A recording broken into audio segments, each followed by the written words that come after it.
Capítulo 24. O homem negro de pistola apontada para Honey gritou: "Disse-lhe para ficar calada." "Desculpe", disse Honey, estava tremendo. O que quer daqui?" Com a mão tentava estancar o sangue. "Quero a minha irmã." Honey olhou para ele confusa. Ele estava obviamente louco. "Sua irmã?" "Cat!" A voz começou a desvanecer. "Oh, meu Deus, você é Mike." "Sim." A arma caiu e ele escorregou para o chão. Honey correu para ele. O sangue corria de um ferimento que mais parecia ter sido causado por uma bala. "Fique quieto", disse Honey. Correu para o banheiro e pegou água oxigenada e uma toalha grande. Voltou para junto de Mike. "Isto vai doer", avisou. Ele permaneceu ali, demasiado fraco para se mexer. Despejou água oxigenada no ferimento e pressionou a toalha sobre este. Mike mordeu a mão para não gritar. "Vou chamar uma ambulância e levá-lo para o hospital", disse Honey. Ele pegou-lhe no braço e disse: "Não. Nada de hospitais, nada de polícia." A voz estava cada vez mais fraca. "Onde está Cat?" "Não sei", respondeu Honey, impotentemente. Sabia que Cat estava com Mallory, mas não sabia onde. "Deixe-me chamar uma pessoa, minha amiga." "Paige?" perguntou ele. Honey concordou. "Sim." Então Cat falou de nós. No hospital só conseguiram encontrar Paige 10 minutos depois. "É melhor você vir para casa", disse Honey. "Estou de plantão, Honey. Estou no meio de... O irmão de Cat está aqui." Bem, diga-lhe, levou um tiro." "Ele o quê?" "Levou um tiro." "Vou mandar os paramédicos e... Ele não quer nada com hospitais ou polícia. Não sei o que quer fazer." "É muito grave?" "Bastante." Houve uma pausa. "Vou procurar alguém para me substituir. Estarei aí dentro de meia hora." Honey pousou o telefone e voltou-se para Mike. "Paige está vindo." 2 horas mais tarde, de volta ao apartamento, Cat tinha uma enorme sensação de bem-estar. Estivera nervosa por ter de fazer amor, com medo de o detestar depois da terrível experiência que tinha vivido, mas em vez disso Ken Mallory transformara o ato em algo maravilhoso. Tinha soltado emoções nela que nunca pensara que existissem. Sorrindo consigo mesma ao pensar no modo como, no último momento, tinham passado a perna nos médicos e vencido a aposta, Cat abriu a porta do apartamento e ali permaneceu chocada. Paige e Honey estavam ajoelhadas ao lado de Mike. Este estava deitado no chão, com uma almofada debaixo da cabeça, uma toalha colocada contra o lado do corpo e as roupas sujas de sangue. Paige e Honey levantaram a cabeça quando Cat entrou. "Mike, meu Deus!" Correu para ele e ajoelhou-se ao seu lado. "O que aconteceu?" "Olá, mana." A voz mal se ouvia. "Levou um tiro", disse Paige. "Está com hemorragia." "Vamos levá-lo para o hospital", disse Cat. Mike abanou a cabeça. "Não", murmurou. "Você é médica, cuide de mim." Cat olhou para Paige. "Estanquei o sangue o melhor que pude, mas a bala ainda está lá. Não temos aqui os instrumentos para..." "Ainda está perdendo sangue", disse Cat. Pegando na cabeça de Mike, disse: "Ouça bem, Mike. Se não obtiver ajuda, vai morrer." "Não podem comunicar isto. Não quero a polícia." Cat perguntou-lhe baixinho: "Em que é que se meteu Mike?" "Nada. Estava num negócio que correu mal e um fulano ficou enfurecido e me deu um tiro." Era o tipo de história que Cat ouvira durante anos a fio. Mentiras, tudo mentiras.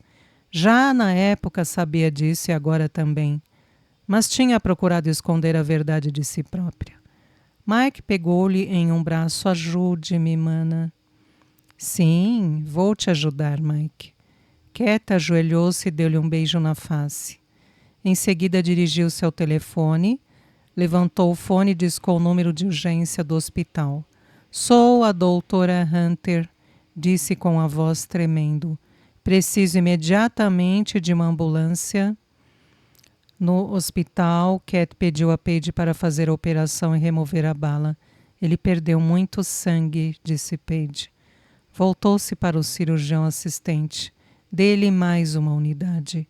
Já era de madrugada quando a operação terminou. A cirurgia foi bem sucedida. Quando tudo acabou, Paige chamou Cat de lado. Como quer que eu comunique isto? Perguntou. Posso mencionar que foi um acidente ou não? Disse Cat. A voz soou magoada. Já devia ter feito isto há muito tempo. Quero que comunique que foi um ferimento de bala. Mallory esperava por Cat fora da sala de operações. Cat soube do seu irmão e...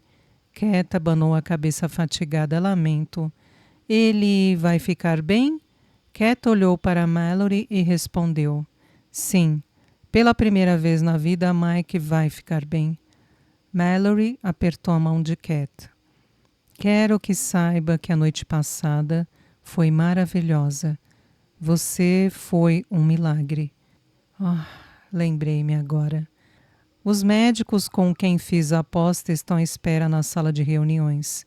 Mas suponho que com tudo o que aconteceu não vai querer entrar e... Por que não? Pegou-lhe no braço e os dois entraram na sala. Os médicos ficaram olhando-os aproximarem-se. Grundy disse, Olá, Cat.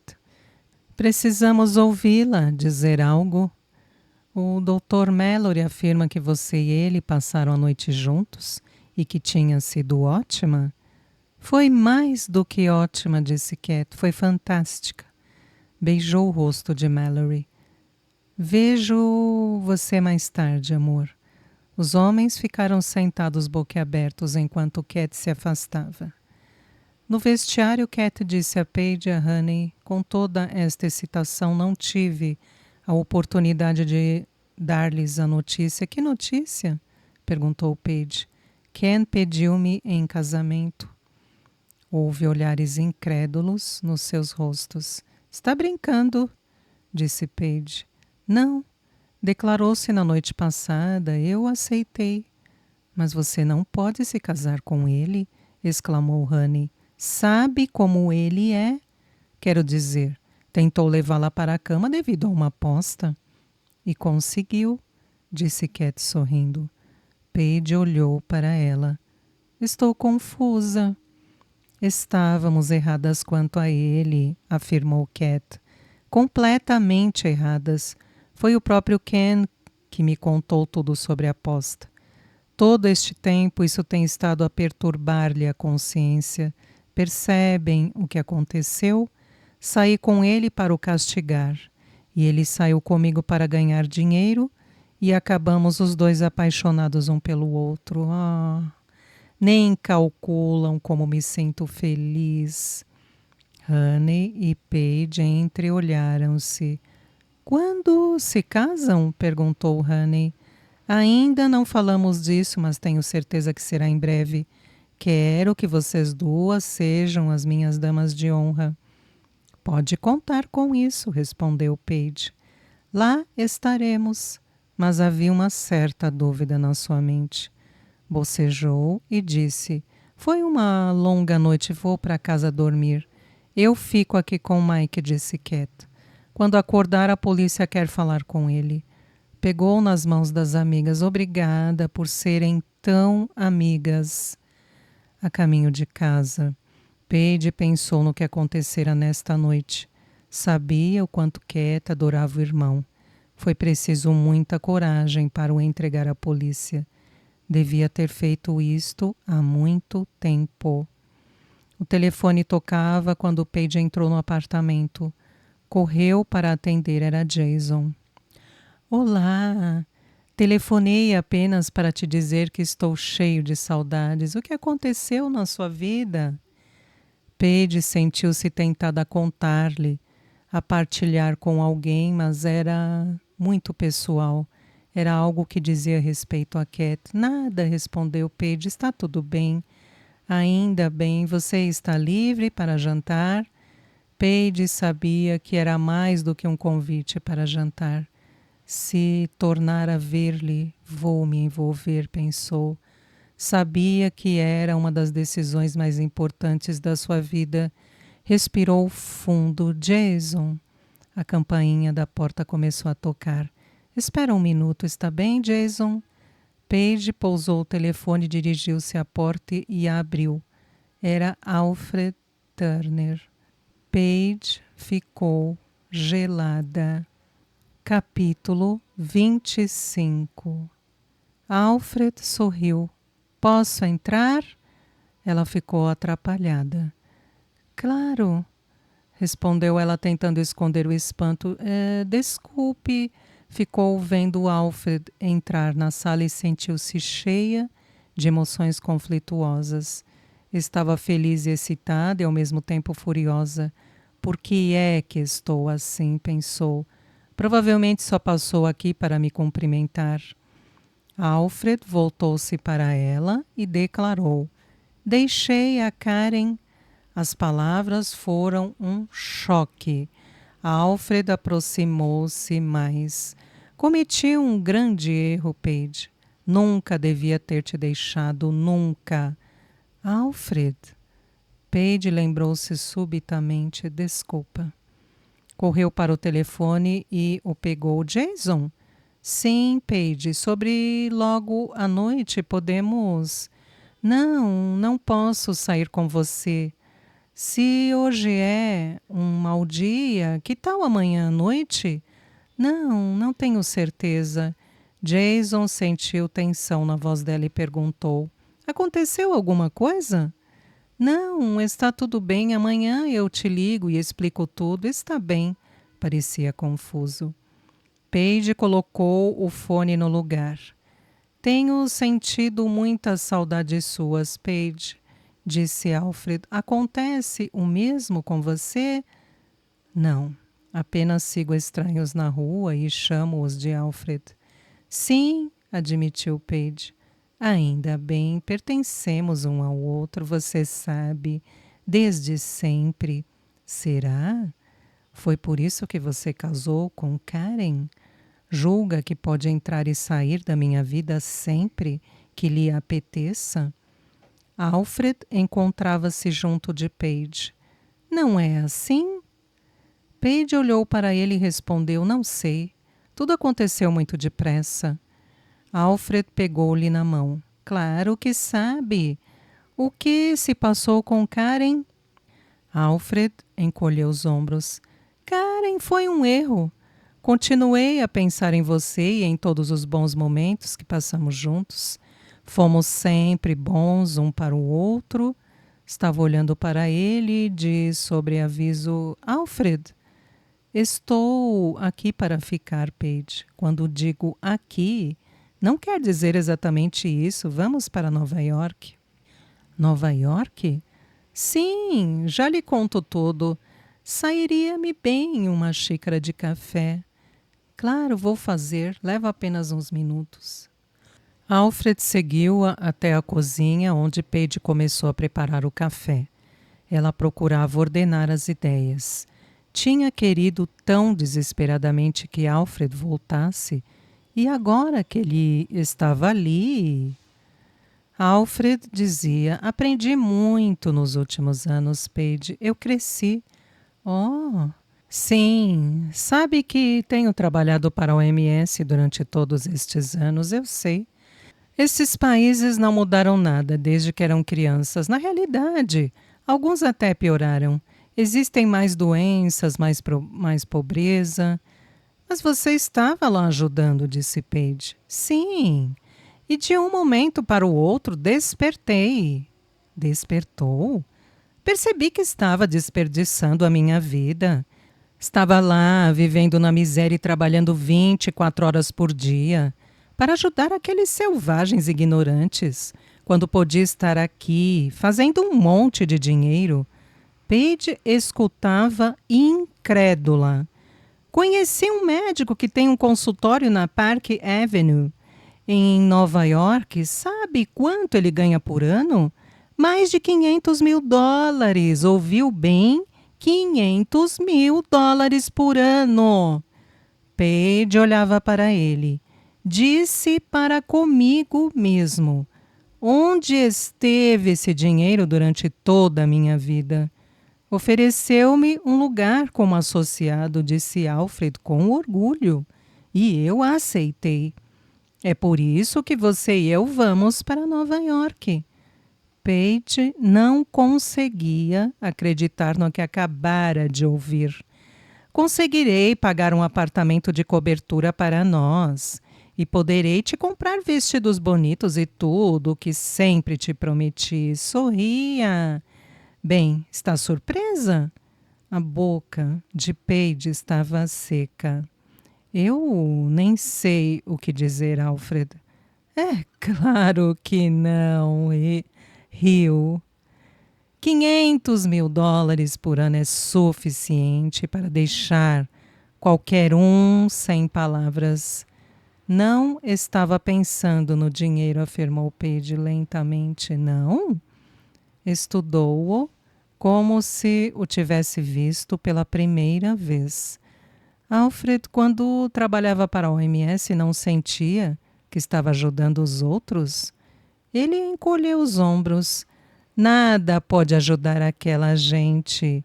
E quem se importa realmente com isso? Acredita que Karen queria que eu ficasse em Bangladesh? Disse-lhe que não havia chance, por isso ela voltou. E pegando na mão de Paige, disse: assim, aqui estou eu. Você ficou um tanto calada? Penso que está um tanto acabrunhada com tudo isso, hein? Paige lembrou-se do pai. Teria tido muito êxito na Park Avenue, mas não estava interessado em dinheiro. Tudo o que queria era ajudar os outros. Já me divorciei de Karen e por isso podemos casar imediatamente. Tocou-lhe a mão. O que acha da ideia de vivermos em Nova York? Paige respirou fundo. Alfred? Havia no rosto dele um sorriso de expectativa. Sim, vá embora. O sorriso desapareceu lentamente. O quê? Paige levantou-se. Quero que saia imediatamente. Ficou confuso. Para onde quer que eu vá? Não vou te dizer, replicou Paige. Magoaria os seus sentimentos. Depois de Alfred ter saído, Paige sentou-se a pensar. Cat tinha razão. Tinha estado presa a um fantasma, a ajudar aqueles selvagens ignorantes, quando podia ter estado fazendo um monte de dinheiro aqui, 500 mil dólares por ano. Foi a isso que estive presa, pensou Paige. Podia ter se sentido deprimida, mas em vez disso estava muito animada. Subitamente sentiu-se livre. Sabia agora o que ele queria. Dirigiu-se ao telefone e discou o número de Jason. Estou... Jason, aqui é Paige. Lembra-se de ter me falado sobre a sua casa em No Valley? Sim, gostaria muito de a conhecer. Você está livre esta noite, Jason? Perguntou lentamente. Quer dizer-me o que está acontecendo, Paige? Estou confuso. Eu é que estou confusa. Pensei que estava apaixonada por um homem que conheci há muito tempo. Mas ele já não é a mesma pessoa.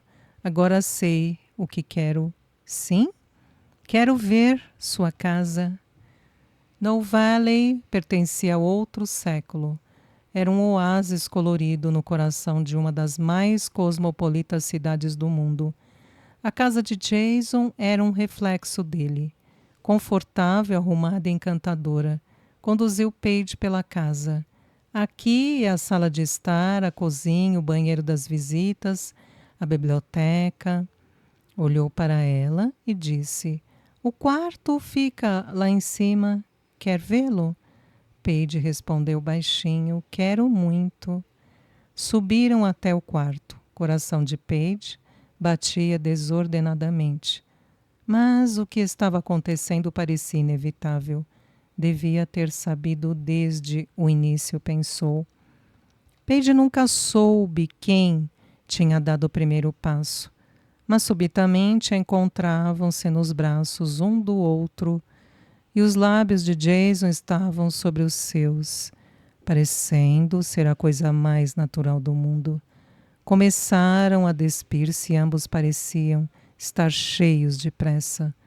Pouco depois, estavam na cama e ele fazia amor com ela. "Meu Deus", sussurrou ele, "eu te amo tanto." "Eu sei", brincou Paige, "desde que te mandei vestir uma bata branca." Depois de terem feito amor, Paige disse: "Gostaria de passar a noite aqui." Jason sorriu. "E não vai me odiar de manhã?" "Prometo." Paige passou a noite com Jason, conversando, fazendo amor, conversando. De manhã, fez-lhe o café da manhã. Jason ficou olhando-a e disse: "Não sei como tive tanta sorte, mas obrigado." "Eu é que sou a sortuda", respondeu-lhe Paige. "Sabe de uma coisa?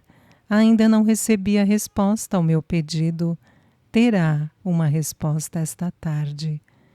Nesta tarde, chegou ao escritório de Jason um mensageiro com um sobrescrito. Dentro, encontrava-se o cartão que Jason tinha enviado com a casa modelo. "Minha, nossa. Coloca uma cruz." Observação: a cruz estava colocada na opção nossa.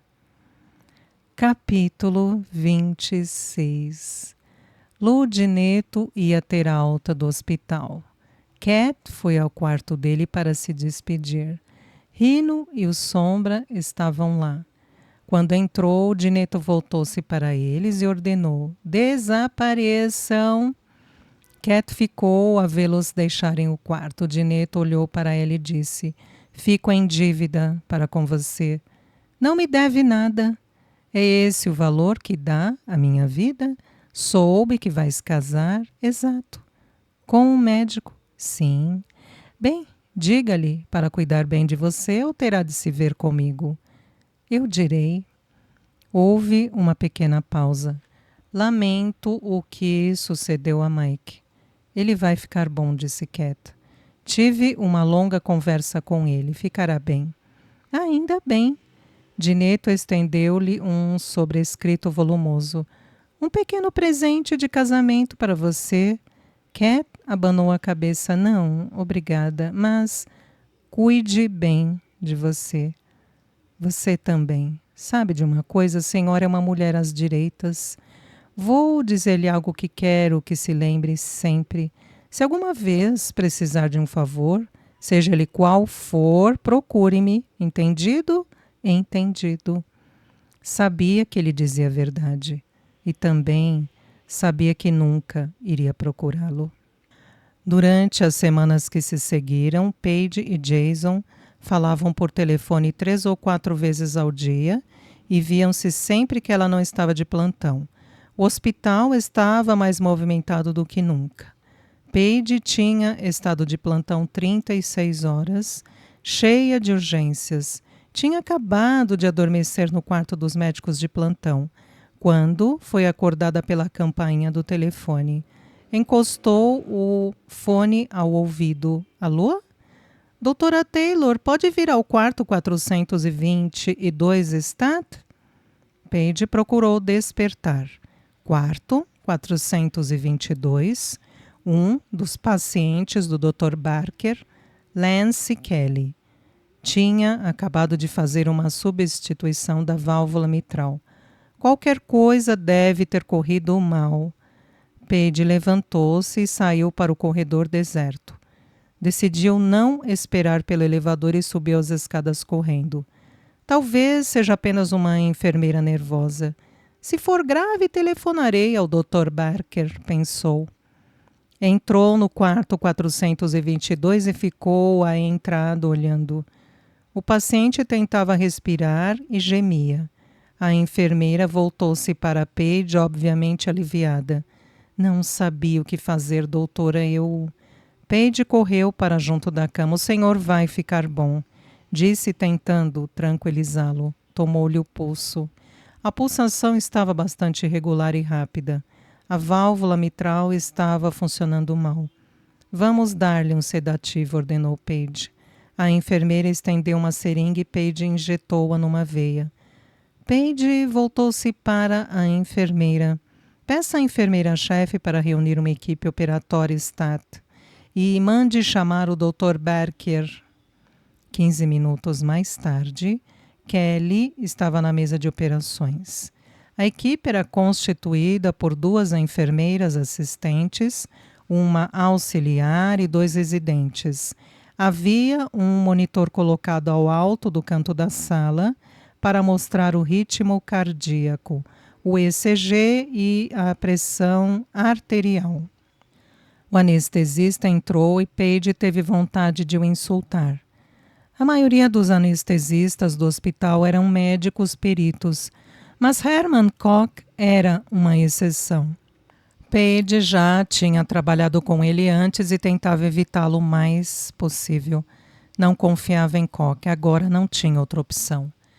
Viu-o prender um tubo à garganta do paciente, enquanto ela desdobrava um pedaço de papel com uma janela recortada e o colocava sobre o peito do paciente. Coloquem um fio na veia jugular, pediu Paige. Koch anuiu, certo. Um dos residentes perguntou qual é o problema. Ontem o Dr. Barker substituiu a válvula mitral. Penso que arrebentou. Paige olhou para o Dr. Koch. Já está inconsciente? Koch anuiu. Dormindo como se estivesse em casa na sua própria cama. Quem me dera que você estivesse, pensou Paige. O que é que está utilizando? Propofol. Ela concordou, está bem. Viu Kelly ser ligado ao pulmão artificial para que ela pudesse efetuar o desvio cardiopulmonar. Paige estudou os monitores da parede, pulsação 140, saturação de oxigênio no sangue 92%, pressão arterial 80/60. Vamos, disse. Um dos residentes ligou a música. Paige aproximou-se da mesa de operações, colocada sob 1.100 watts de luz quente, e pediu à enfermeira assistente: bisturi, por favor. A operação começou. Paige retirou todas as ligações externas que tinham sido feitas no dia anterior. Em seguida, cortou desde a base do pescoço até a extremidade inferior do externo, enquanto um residente limpava o sangue com compressas de gaze. Cuidadosamente, atravessou as camadas de gordura e músculo e à sua frente surgiu o coração que batia irregularmente. Aqui está o problema, disse Paige. O átrio está perfurado, o sangue está acumulando-se em volta do coração, comprimindo-o. Paige olhou para o monitor da parede. A pressão tinha caído perigosamente. Aumentem a intensidade, ordenou Paige. A porta da sala de operações abriu-se para dar passagem a Lawrence Barker. Aproximou-se de um dos lados para ver o que estava acontecendo. Paige perguntou: Dr. Barker, o que quer fazer? A operação é sua. Paige verificou rapidamente o que Koch estava fazendo. Tenha cuidado, vai anestesiá-lo demais, merda. Tenha calma. Mas Ele entrou em choque, a pressão está caindo.